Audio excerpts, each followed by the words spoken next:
Have you ever had a gut feeling that you were in danger? I got home and immediately something felt wrong, which scared me because 3 houses on my street had been broken into that month. I stood in the doorway listening but heard nothing except my own breathing. The coat rack looked like it had been moved slightly to the left, but I told myself I was being paranoid. I stepped inside and noticed my mail wasn't on the entry table where I'd left it this morning, but spread across the floor. My heart started beating faster as I picked up the envelopes, telling myself maybe the cat had done it. Except I didn't have a cat. The living room looked normal at first glance, but then I saw the couch cushions were wrong. The middle one switched with the left one. Someone had moved them and tried to put them back. My mouth went dry as I walked further into the room and saw the TV remote on the coffee table pointing the wrong direction. The curtains were open wider than I'd left them this morning. There was a glass on the side table I didn't remember leaving there. I tried to convince myself I was imagining things, but my body knew better. The kitchen was next, and I could see from the doorway that the drawers weren't fully closed. The knife block had been turned, and I could see the biggest knife was missing. My laptop bag was on the counter where I'd left it, but the zipper was open. Someone had been through my things, and my hands started shaking as I realized they might still be here. I needed to get out, but my phone was upstairs in my bedroom where I'd forgotten it this morning in my rush to work. The landline was in the kitchen on the wall, but I'd have to cross the open space to get to it. I stood frozen, and that's when I heard it. A creak from upstairs. The floorboard outside my bedroom that always made that exact sound. Someone was up there right now, moving around in my room, and I was trapped between them and the front door. Another creak, closer to the stairs now, and I could hear drawers being opened in my bedroom. I had to make a decision fast. I moved as quietly as possible toward the kitchen, reaching for the phone on the wall. My hand was inches from it when I heard footsteps on the stairs, heavy and not trying to be quiet anymore. I grabbed the phone, but my fingers were shaking too badly to dial, and I dropped it, the handset clattering against the wall. The footsteps stopped, and I knew they'd heard me. I picked up the phone again and managed to dial 9, but then heard rapid footsteps coming down the stairs, and I ran for the back door. It was locked, and my keys were in my purse in the living room, and the footsteps were getting closer, crossing the living room now.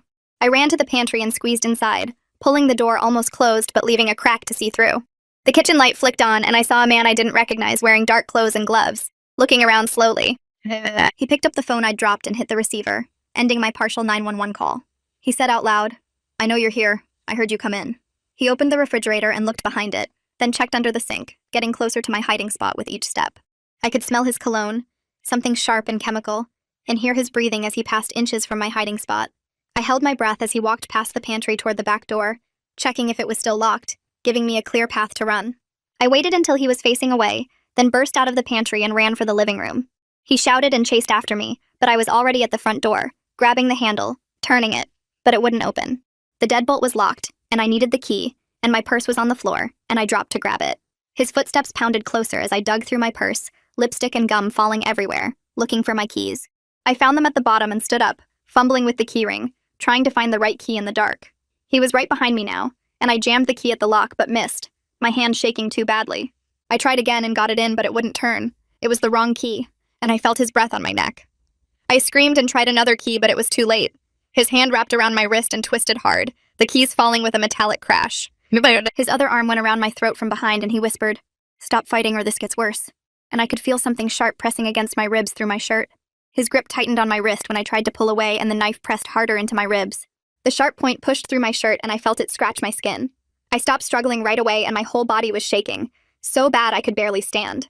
My voice came out way calmer than I felt when I told him he could take whatever he wanted. My purse was right there on the floor with everything spilled out, and my laptop was in the bag on the kitchen counter. He laughed quietly and said he already went through everything upstairs while I was at work.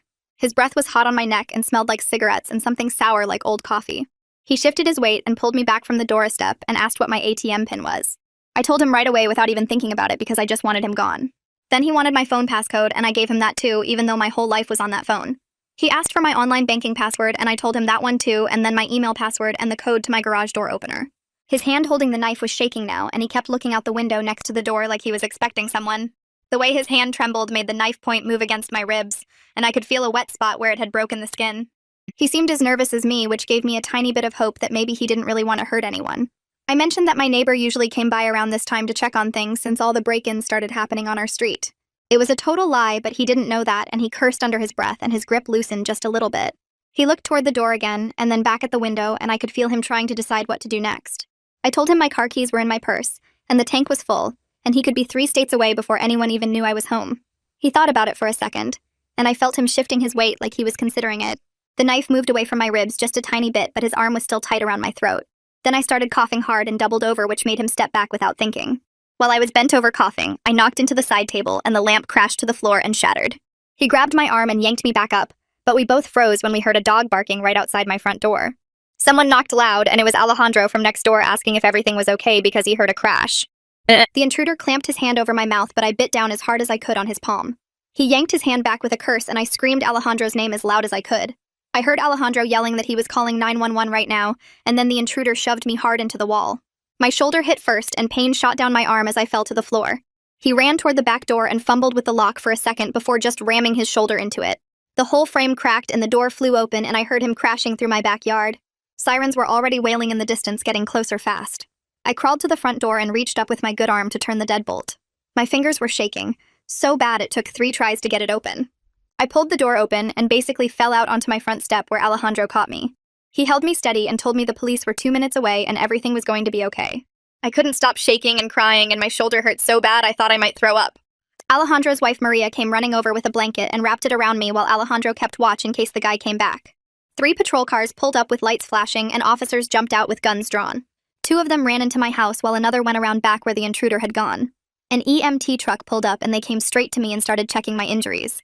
I had bruises already forming on my wrist that were turning purple and black. My ribs had a small cut that was bleeding through my shirt, and my shoulder was swelling up where I hit the wall. They cleaned the cut on my ribs and put a bandage on it and gave me an ice pack for my shoulder. One of the officers came back and said the house was clear, but the back door was destroyed, and there were muddy footprints through the yard. Another officer sat down next to me and started asking questions about what happened. I told him everything I could remember about what the intruder looked like.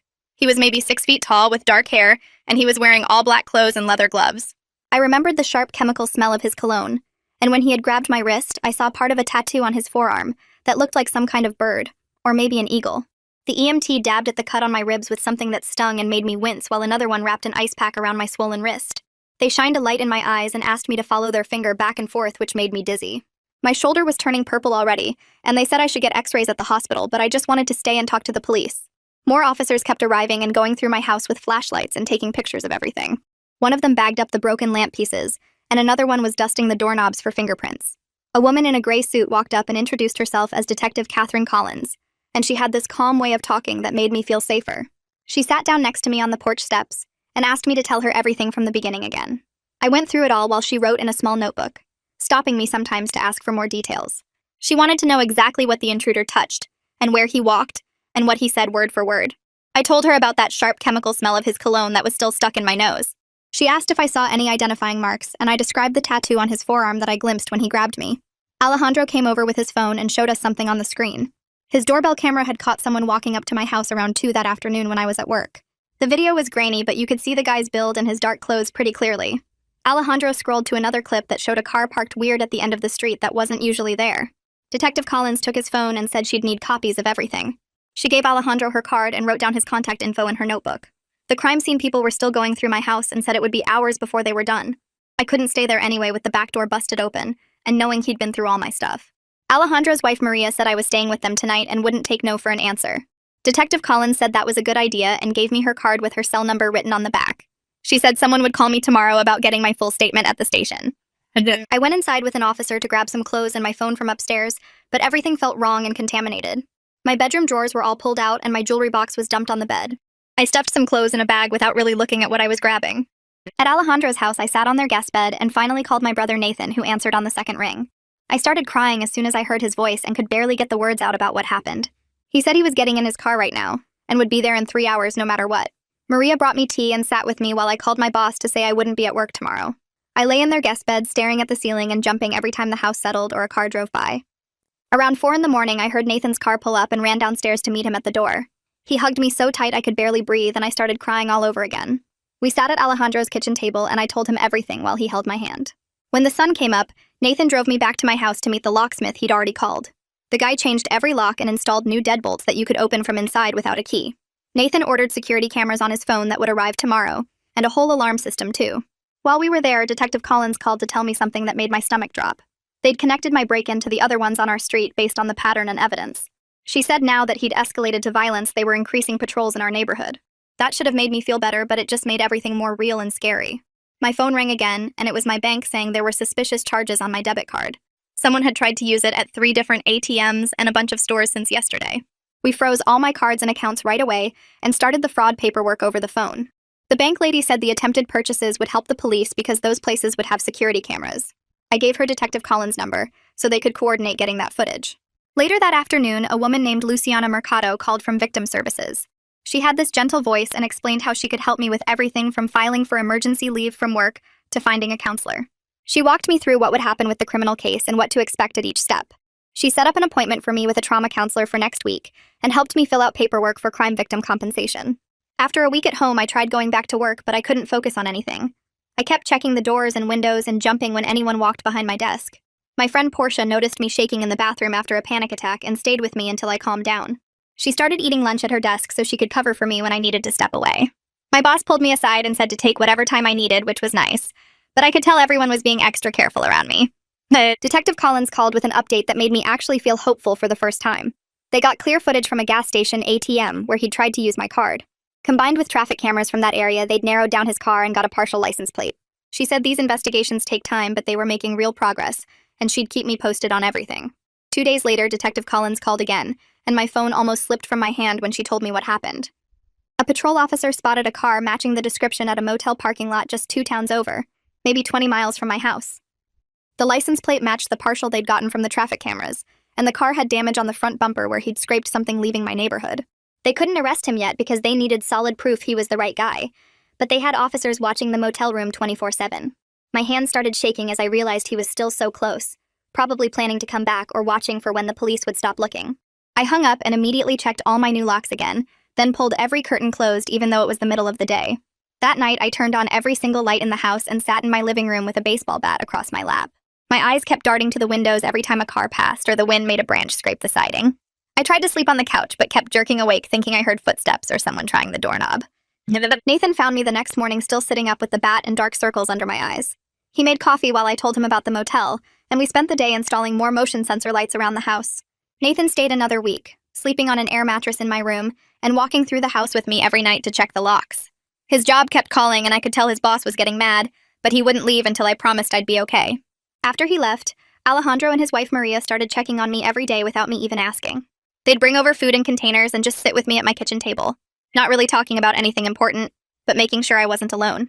5 days after Nathan left, my phone started buzzing at 3 in the morning with alerts from the new security cameras. I grabbed it with shaking hands and saw someone in my driveway, moving around my car in the grainy night vision footage. The figure was trying different keys in my car door, and I recognized the way he moved, that same build and those same dark clothes. I called 911 while watching him on the screen, telling the operator exactly what was happening, and that this was the same person who'd broken into my house before. The operator kept me on the line while dispatching units, and I watched him get more frustrated with the keys, not knowing I'd changed all the locks, including my car. 3 police cars pulled up within minutes, their lights flashing as officers surrounded him before he could run. They found my stolen credit cards in his pocket, along with the kitchen knife from my house still in his jacket. The officers brought him past my window in handcuffs, and even from inside, I could smell that same sharp chemical cologne. The next morning, Detective Collins picked me up to go to the station for a lineup identification. My legs felt weak walking into the building, and she had to guide me to the viewing room. 5 men stood behind the one-way glass, all about the same height and build, holding numbers. Number 3 turned slightly, and I saw the tattoo on his forearm, some kind of snake design I'd glimpsed when he'd grabbed me. My whole body started shaking, and I had to grab the table to stay standing, but I pointed at him without any doubt. The detective asked if I was certain, and I nodded, remembering his voice and that cologne smell when they'd brought him past me at my house.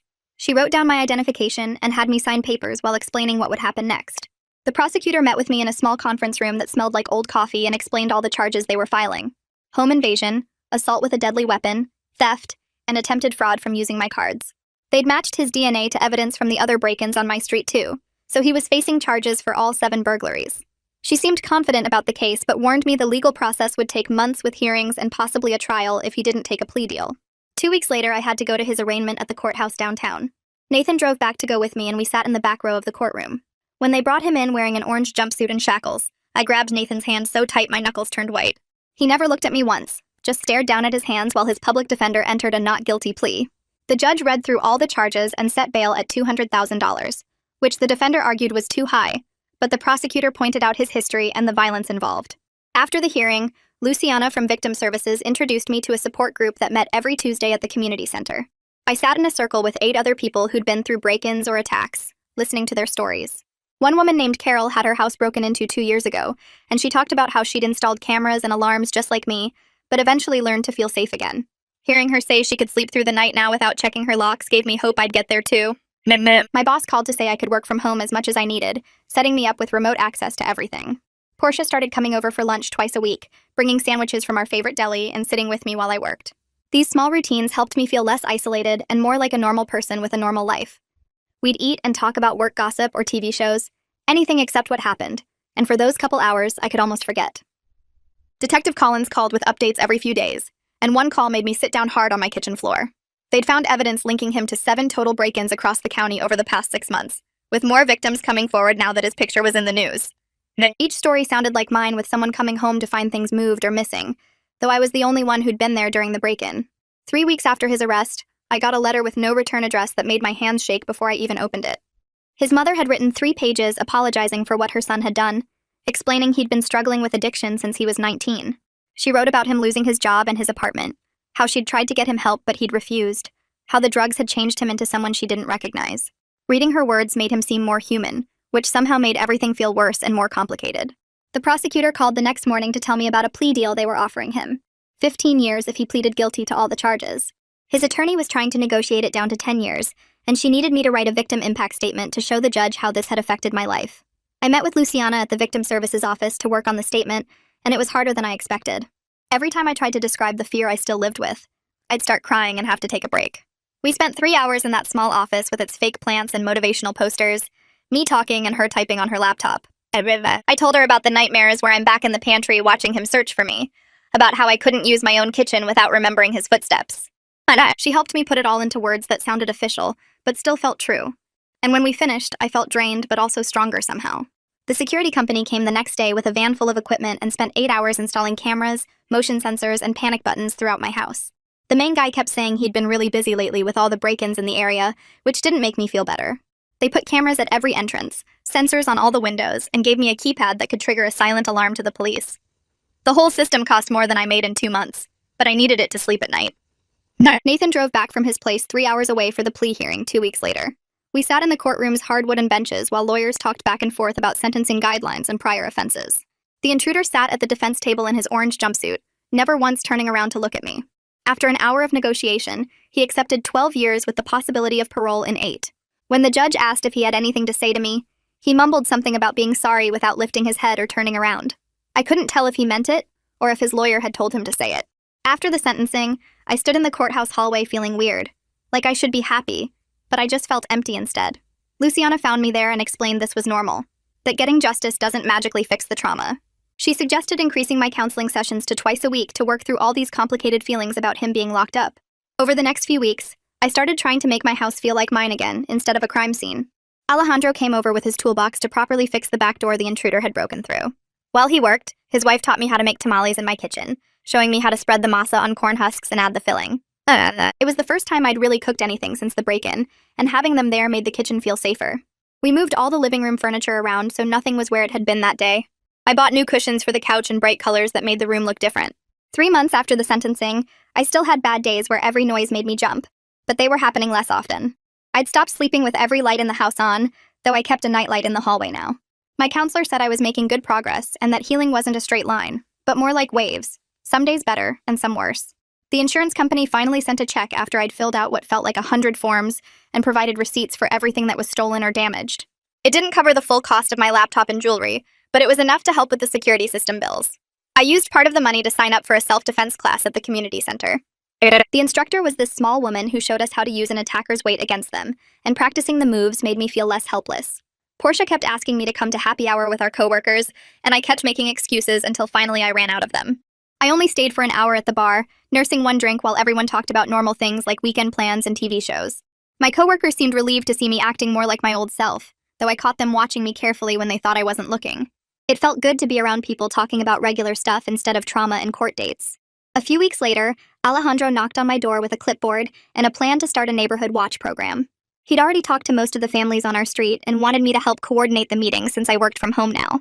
At our first meeting in his garage, 12 neighbors showed up with notebooks and worried faces. Listening to them talk about their own fears and close calls made me realize how much the break-ins had affected everyone, not just me. We set up a phone tree and a schedule for people to walk around the neighborhood in pairs during the evening.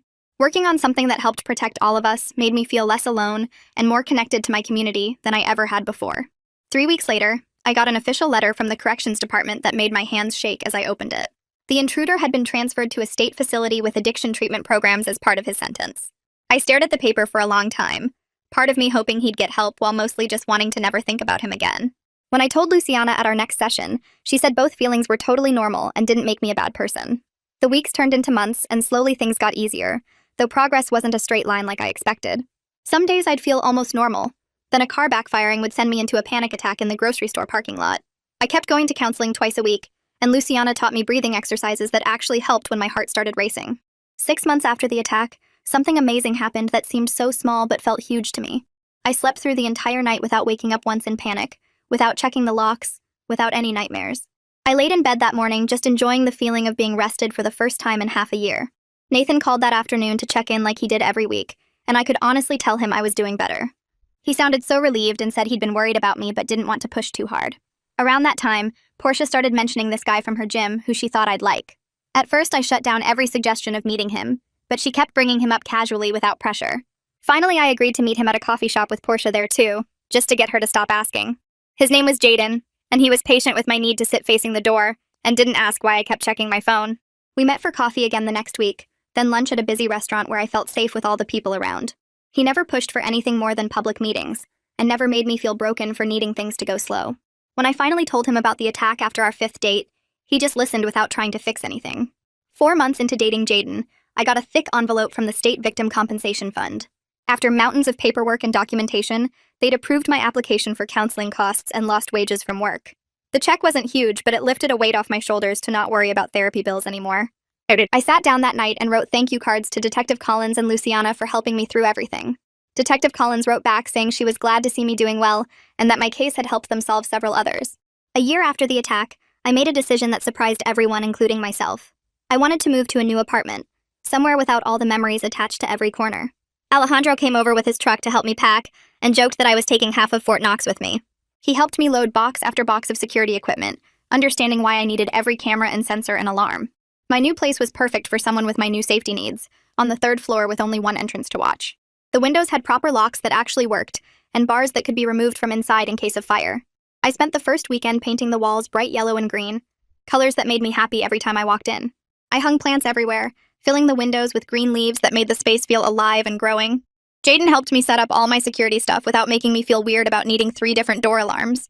The apartment complex had a doorman and security cameras in every hallway, which helped me sleep better at night.